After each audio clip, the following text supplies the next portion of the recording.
Sup, you beautiful bastards. Hope you've had a fantastic Tuesday. Welcome back to the Philip DeFranco Show, and let's just jump into it. And the first thing we're going to talk about today, let's start off with some stupid by talking about Noah Crowley of Florida. He's in the news because he did one of those promposals. You know that thing high schoolers do where they make like a cute sign, or they do like a quirky thing as a way to ask you to prom. Well, Noah decided to ask with a sign that read, "If I was black, I'd be picking cotton, but I'm white, so I'm picking you for prom." You thought the best way to ask a girl out to prom was with a slavery pun? But actually, in Noah's defense, he apparently did pick the right lane, because the whole reason that we know that this happened was because the girl that he asked posted that picture of him because she was so in love with it. She posted heart eye emojis. So apparently, Noah played his target audience perfectly, but most everyone else horribly. Which is why, even though Noah received the brunt, the bulk of the hate, there were a lot of people also angry at this girl. Now, since this blew up, Crowley reportedly went on Snapchat. He apologized, saying it was a complete joke and it went too far. After reading the text and Snapchats, I truly see how I offended people and I'm sorry. The acting principal of his school had to release a statement saying the high school absolutely does not condone or support the message conveyed in this post, adding the student's post is under investigation by administration. The parents of the students involved have been contacted and appropriate action will be taken based on the investigation. And so the question I want to pass to you for this story is, well, for you personally, what is your takeaway here? Like, when you see this situation, do you go, okay, that's just a young person making a stupid, insensitive joke that didn't land because it's stupid? Or do you see the situation with Noah and you go, he's racist, or, oh, that's casual racism slipping out? I'd love to know your thoughts on that. Then in YouTube lawsuit news, we found out that none other than Jake Paul is being sued for at least $2.5 million. And this is all connected to the house and property that Jake Paul was renting back when we first saw all the Jake Paul insanity. Right back when he had that house in that neighborhood where he was like lighting stuff on fire in his pool. There was videos of him seemingly doing damage to the property. There was just like chaos in the streets at times. Well, the owners of that property, Cobra Acquisitions, are now suing Jake Paul. According to the suit, they used this residential property for commercial purposes, also saying they caused extensive damage. The suit specifically saying defendants performed a number of dangerous and damaging stunts, including lighting fires in the backyard, filling the pool with cereal, draining the pool and lighting a fire in the pool, hosting parties at the roof, installing a trampoline on the roof, and making holes in the interior walls of the subject property. There was such extensive damage throughout the subject property, defendants took it upon themselves to make repairs and install a new floor, among other things. Such extensive remodeling of the subject property took place without plaintiff's prior written or oral approval. And so Cobra Acquisition says, this is a breach of the contract, this is intentional misrepresentation. Now, on Jake Paul's side, reportedly a legal representative did speak out, saying there's no allegation regarding the actual amount of damages other than the request for punitive damages. That's because the damages were minimal compared to the amount they're asking. They say they want punitive damages because they say they didn't know Jake would use the house for his pranks, but the original lease states it's for Jake's personal use. Then adding, after more than a year when they presumably would have known all about the pranks, instead of asking him to leave, they raise the rent and increase the security deposit. Something doesn't add up. Now, as far as what happens next, it will be very interesting to see regarding using the property for commercial purposes. I mean, his entire video archive is essentially evidence. As far as the $2.5 million amount, it would be very interesting to see how much of that is actual damage. Also, it could just be a negotiating tactic. Whenever you see someone filing a lawsuit with a massive amount, it's usually because they want you to offer something else and they meet somewhere where they're happy in the middle, right? It's the same idea behind why you might take a plea deal. You're like, I could risk 25 years in jail, but what if I just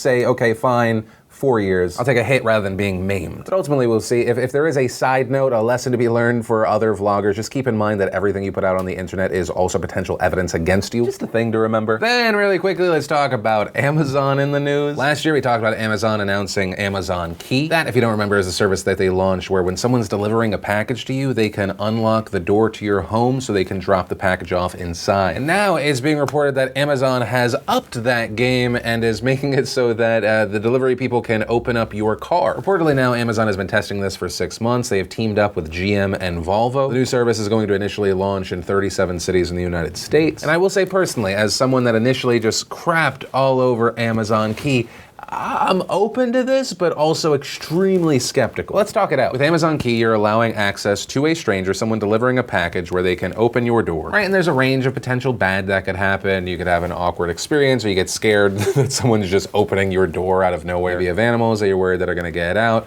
or all the way to someone's going to steal or case your place. But on the positive end, there is a camera that is a part of the process, so you'd be able to at least see that person. And of course, packages get stolen all the time outside of people's homes. I didn't realize how rampant stolen packages were until I got a Ring doorbell and they have this neighborhood feature where people can report stuff. It just alerts of stolen package after stolen package. But then now looking at access to a car, once again, there are pros and cons. A stranger being able to get into one of your things again, there is no camera connected to this. If you're the kind of person that leaves valuables in your car, they could be stolen with little to provide proof. But on the positive end, instead of getting something delivered to your home, if you're getting a package midday, you can get it at work. I don't know, I'm extremely skeptical. This is not for me personally, but I do want to pass the question off to you. Seeing this option now, does it change your mind? What are your thoughts in general about this program? But from that, I want to share some stuff I love today, and today in Awesome brought to you by Phil.Ting.com. Ting, of course, fantastic, pay what you actually use, no BS fees, sketchy admin charges, or planned cell service. It's so incredibly simple, and it's been amazing to see how much money people can save. In fact, the average Ting customer pays just $23 a month for their one device. And so if you want to check it out, see how much you could be saving, go to Phil.Ting.com, check that out. And if you really like it, you sign up using our link, you'll get $25 either in Ting credit or towards your first device. And the first bit of awesome today is something for you if you want a bonus video. As I've mentioned on past shows, we're testing out news and non-news content on DeFranco Elite. Today, I posted a bonus video of about a 3-4 minute clip from one of the new podcasts that they're testing out. If you want to check that out, I'll link to it down below. Then we had Casually Explained, talking about YouTube. The Odd Ones Out, talking about strangers trying to sell you stuff. Life Noggin, talking about what's the end of the universe. Also, piece of awesome I was really pumped to see. We got a full Venom trailer, and this time Venom was actually in it. And then finally, the bad lip reading of Mark Zuckerberg. And if you want to see the full versions of everything I just shared, the secret link of the day, anything at all, links as always are in the description down below. We also had Michaela Maroney back in the news. Former Olympic gymnast speaking out and going into more detail about the abuse she received at the hands of Larry Nassar. The ways he used and abused the toxic environment that these Olympic athletes were in to abuse them. Maroney describing how the gymnasts are put on insanely strict diets. And so the girls would be desperate for food, and this guy who was already in a position to help and of authority,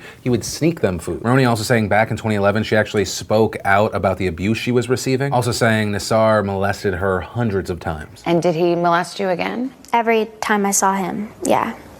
Every time? Yes. How many times might that be?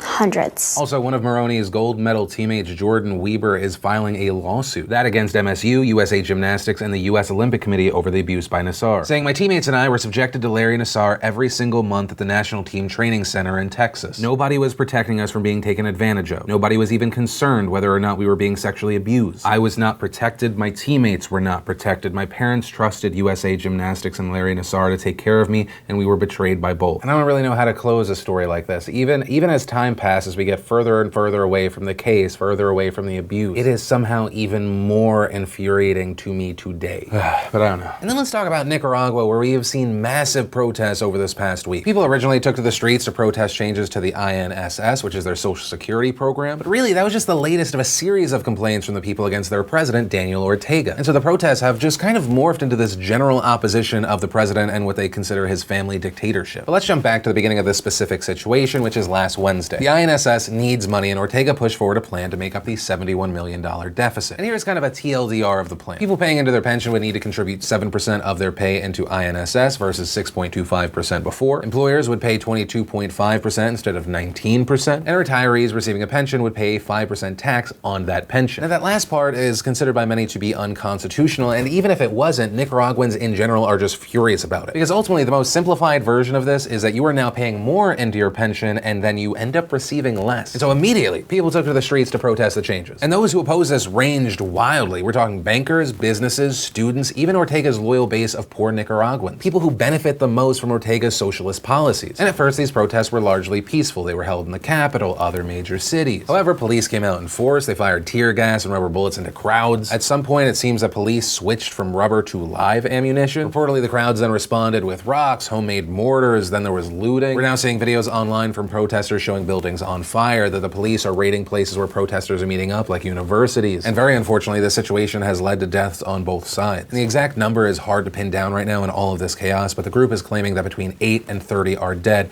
and almost all of them are protesters. And in addition to this, there are also reportedly upwards of 400 injured. And one of the most high-profile deaths from this situation was that of journalist Angel Gahona. Angel was shot in the head while covering the protest via Facebook Live. It's unclear who shot him, but most are saying that at the time only the police and their allies were armed. We've also seen reports that the government government is cracking down on news outlets. Allegedly, the only non-government TV news station in Nicaragua has been shut down during these protests. Newspapers have also been subject to closings. We've also seen some international pressure for Ortega to back down and end the violence. Pope Francis saying, "I'm worried about what's been happening in the last few days in Nicaragua, where after a social protest there were battles that have caused deaths. I express my solidarity with the country and I join bishops in asking that the violence end, pointless spilling of blood is avoided, and the underlying issues be resolved peacefully and with a sense of responsibility." Now, one of the things that's been really interesting from this situation has been the reaction from Ortega and his government. On Saturday, Ortega claimed that the protesters were being manipulated by unspecified right-wing forces, also calling many of the protesters, quote, delinquents, saying they are members of gangs. When they incorporate these gang members, they are criminalizing the protest. They are putting at risk the very groups who, with good intentions, came to the protest. Which, on that note, I will say, yes, there has been looting, but in general, and it shouldn't be used to kind of make the protest invalid. Overall, the protesters were considered peaceful. Then, despite his claims about gangs and right-wing forces, on Sunday, Ortega backed down, saying the previous resolution of April 16th, 2018, which was the resolution that kicked off this whole situation, is being revoked, canceled, put aside. Instead, the government's saying they want to negotiate with the private sector employees over changes. But on Monday, even though Ortega backed down here, that wasn't enough for thousands of Nicaraguans. COSEP, the business lobby that Ortega wants to negotiate with here, says that they will not enter talks until police repression has ended and that freedom of expression is returned. Student groups also demanding that constitutional rule return and that Ortega be removed from power. And some of the common demands we're seeing between different protester groups is the return of freedom of the press,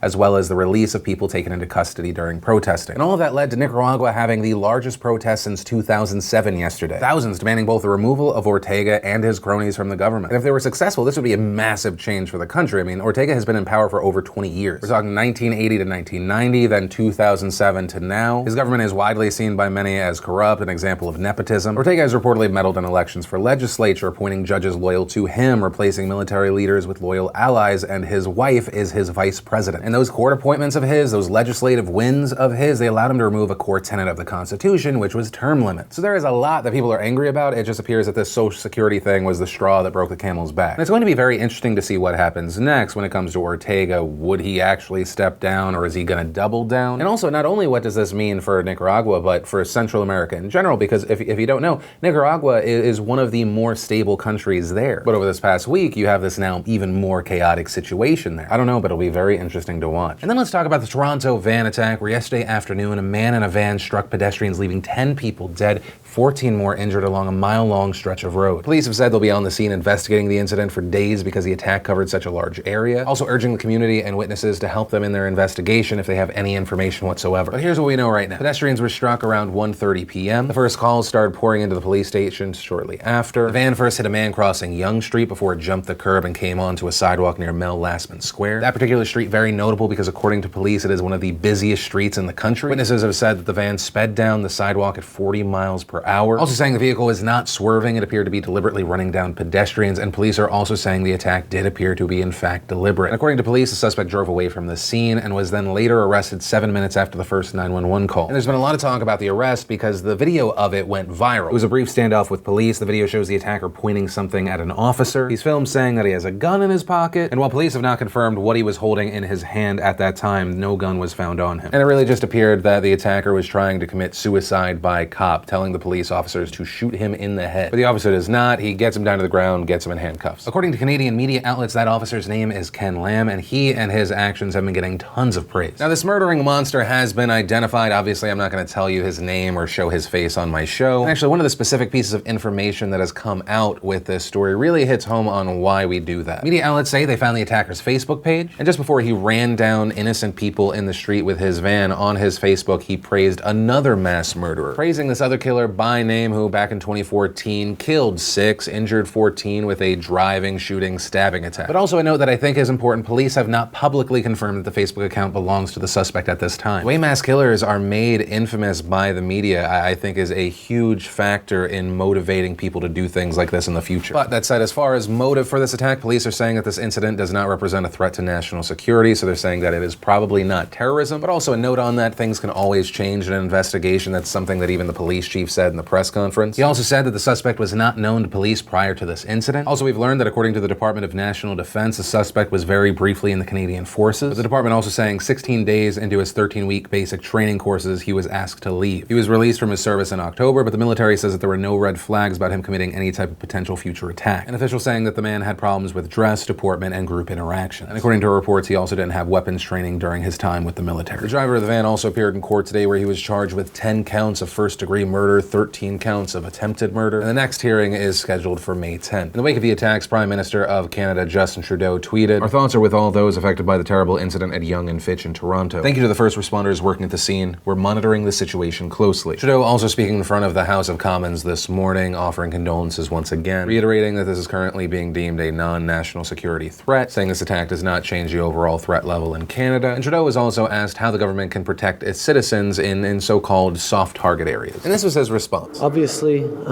we need to continue to reflect on the changing situations in which we're in, but and do everything we can to keep Canadians safe, but we cannot, as Canadians, choose to live in fear every single day as we go about our daily business.